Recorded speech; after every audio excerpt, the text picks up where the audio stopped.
Good morning. I hope you had a good night's rest and you're ready to start your Monday off on a good note.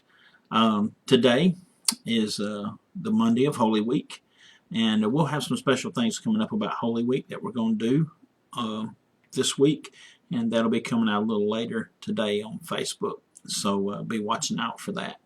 But this morning we're going to take our next step of our 15 steps of ascension. This is step 12. It's Psalm 131, was written by David, one of the four written by David. And the central idea of this psalm is humility, specifically humility before the Lord. And so David is writing to us about how that affected him, how it applied to his life. But there's a lot we can learn about how it should affect us. Mainly three key points here at the end. So I'm going to read it and then walk you back through it. So if you have a Bible, Psalm 131. If not, just listen as I read. And the ESV tag is, I have calmed and quieted my soul. O Lord, my heart is not lifted up. My eyes are not raised too high. I do not occupy myself with things too great and too marvelous for me. But I have calmed and quieted my soul, like a weaned child with its mother. Like a weaned child is my soul within me. O Lord, O Israel, hope in the Lord from this time forth and forevermore. You know, one of our greatest enemies is pride, and it was the same for them. So as these pilgrims are moving toward Jerusalem, and they're moving toward the temple and the celebration of this feast, and they want their hearts directed toward God. And as they sing and as they move and as they get closer, another step up is having your heart ready to worship, which means you are no longer the center of your own attention. God is. Your ways are not your own, are not your motivation. And your desires and your ambitions are directed toward God and pleasing Him, not yourself. So in verse 1, he talks about, I'm not prideful. My heart bows before the Lord. That's the essence of what he's saying. And an instance of that is in 2 Samuel chapter 7, verse 18. When David says to God, who am I that you've brought me this far? Who am I that you have brought me from the pasture to be king? You have brought me from a shepherd of flocks to the shepherd of your people. Who am I that you've brought me this far? So that's David's heartbeat before God, is humble and realizing, in spite of all of his faults and all the things he did wrong, which we all got that, his heart before God was humility. The second thing in this first verse is, I'm not selfishly chasing after great things. The great things I chase after are for God's greatness. That's the heart of this song. I don't occupy myself with things above my pay grade or out of my pay grade, so to speak. My ambition is to please God and to do the things He's called me to do and to do them well. So I don't look to things that are too high for me or are not my concern. I have no aspirations of being great in the world's eyes. That's the sentiment here of this in verse 1 of these two things. And that is, if you read the story in 1 Samuel of David and Saul, Saul was just the opposite. And he didn't have success. Any success he had was on the back of someone else. And David had success. And he gained the respect of his enemies for the wise way in which he went about his things, his task, his battles, whatever he did, his just Everything about him was much wiser. Now, verse 2 says, but I have calmed and quieted my soul. Now, that calming is like leveled on an even, stable platform. He's just calmed himself, leveled. And quieted is like a disciplined child, doesn't have to be the center of attention. So I'm calm, and I'm not clamoring for attention. I don't have to be the center of what's going on. The old saying, the bride at every wedding and the corpse at every funeral, that's not me. I don't have to be that. That's the idea. The world doesn't revolve around me. It's like a child who doesn't have to be the center of attention, but can stand patiently while the adults talk and can wait his or her turn. Now, I want you to notice he says, but I have. Okay, these are active verbs, and the I is the one acting. Nobody did this to me or made me. My heart was inclined toward God. Therefore, I did it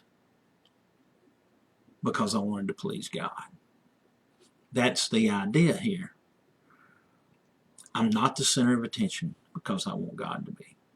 I'm not clamoring for attention because I want God to be the one who gets the attention. I have calmed myself. I have leveled myself because I trust God, which is going to get to the third verse, because my hope is in God. That is how this is fitting together. So, and then the third verse, he says, O Israel, hope in the Lord. Hope in the Lord. Now, how this would fit with your humility and your ambitions and your desires would be this. Everything you have is from God. Every gift, every talent, every ability. How to use it and how much success you have with your use of your gifts and talents and blessings are all in God's hands. So your hope can't be in your ability to produce the gift yourself, or how to manage it, or to produce the results. Your hope has to be in the Lord, who gifts you, who empowers you to live in your gift, and then who gives fruitfulness from your use of his gifts to you. That's how a hope fits in that. You hope the Lord will use what he has imparted to you to produce fruit for his glory. That's what it means for the hope to be in the Lord, and for him to be the center of attention. Not you are the center of attention, and not necessarily that in any way that you get your way. You want God's results to be produced. Now, this totally goes against us because we're obsessed with ourselves. I mean, think about it. We take selfies. We live in a society where it's about self-promotion. We get our identity in how not being created in the image of God, but how we view ourselves and how others view us. We put ourselves in the spotlight. We put ourselves right in the center. All these things in our society are about self-interest and being the self, being the center of everything. Well, that's not healthy. It's not good. God must be the center. And so our ambition and desire to achieve shouldn't be for self-promotion. It should be to please God. And when you have a desire to achieve and to acquire things and attitudes and reputation that pleases God, when you want your reputation to be someone who faithfully follows God, who faithfully follows Christ, that's a good ambition, because that's going to lead you to be Christ-like. That's the idea. That's to be our ambition, by the way. The New Testament is filled with scriptures that should be what we should seek with our lives. So this is the idea in play. Now, there's three things you need to remember here. Three things that you can do to relate what David did to yourself. I am self-disciplined. You can be self-disciplined. Don't allow yourself to be made the center of attention in an unhealthy way. Sometimes if you're sick and someone's caring for you, you're the center of attention at that moment because you need to be, because you need help. That's not you putting yourself as a center of attention. That's what needs to happen right now. But when you put yourself in the point of everything revolves around you, that is when you're making yourself the center of attention. Not when life circumstances put you in the spotlight, but when you seek the spotlight on your own. So not doing that, actively not doing it, but then not running from it when God puts you in the spotlight, when God puts you in the center of attention, when you're the one in need. Second thing, you're not self-made. Realize you're not self-made. No one is self-made. Any gift you have, any talent, any blessing, any ability was given by God. Any wisdom you have in using it is given by God. Any results that you get from using your gifts, talents, and blessing are from God's grace, are but there because of God. So you really have no reason to say you are self-made, because there's nothing about us that's self-made except our sin. So just remember that. Just remember that. Now that'll help you with the first one. When God puts you in a position to where you are the center, it's because He's going to use you, the gifts. He's going to give you the wisdom to use the gifts, and He wants to produce results through His gifting and empowering of you that center on Him. And so He will have to put you to where all eyes are looking to you to lead in doing that. So that's how that works. Then the last part, not self-serving. All of this, your gifts, your talents, your abilities, but also you being in the spotlight, is not to serve you, it's to point people to God.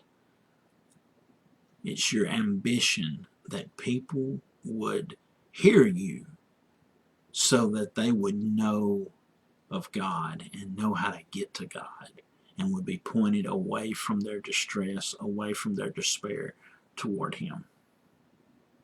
That's how that works. I mean, if that wasn't true right here, I wouldn't be doing this devotional with you on this video. I wouldn't be a preacher. Wouldn't do any of that. This is how this works. Now, the essence of this psalm is grow up.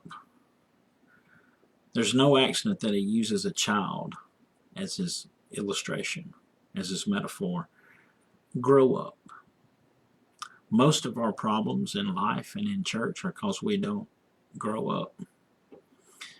You know, it's not about us, it's about Him. Our churches shouldn't be about sustaining some legacy that was passed down from our predecessors, other than the legacy of the gospel of Jesus Christ. So think about that. Humility. Directing your ambitions, what you want to achieve and acquire, so that God is the center of attention, so that God is the one that people look to. This is what humility looks like, and this is what this psalm is talking about.